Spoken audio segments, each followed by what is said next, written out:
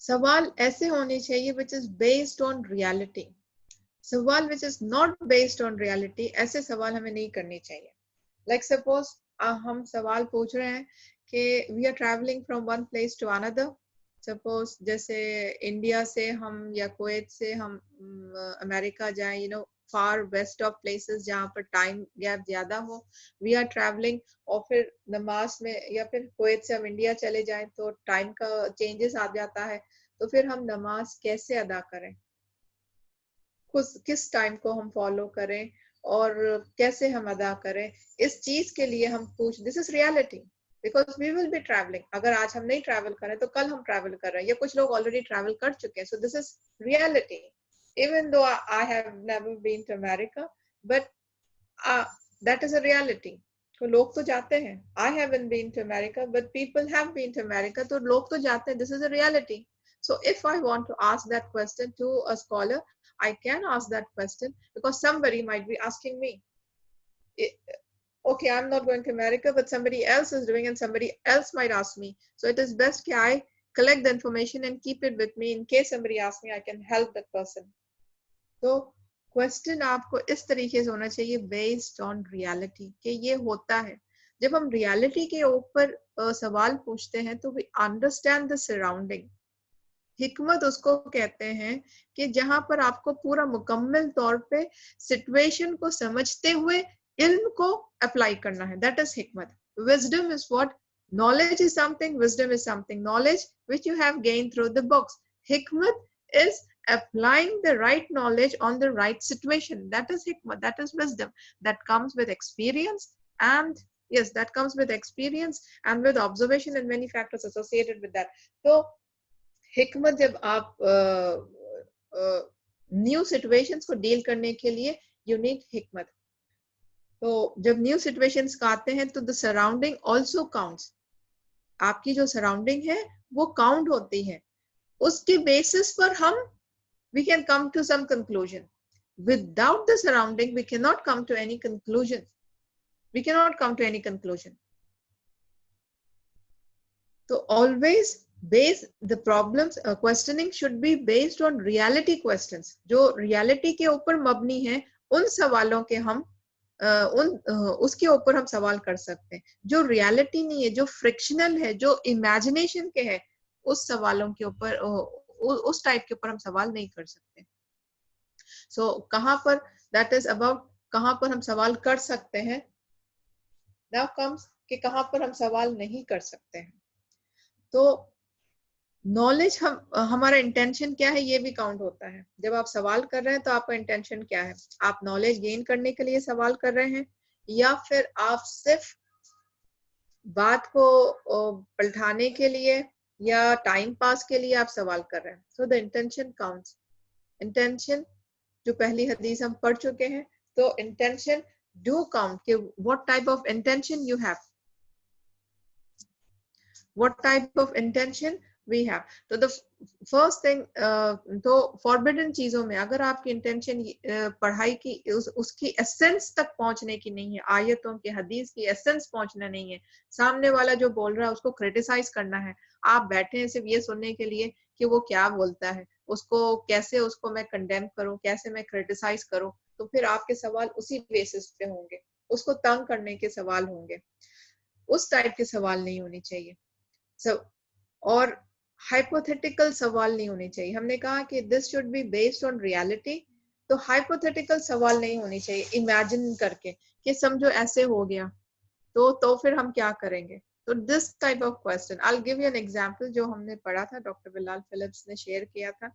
This people Asharites and Mutazilites who focus on the hypothetical part of the दीन. Hypothetical questions के ऊपर focus करते हैं.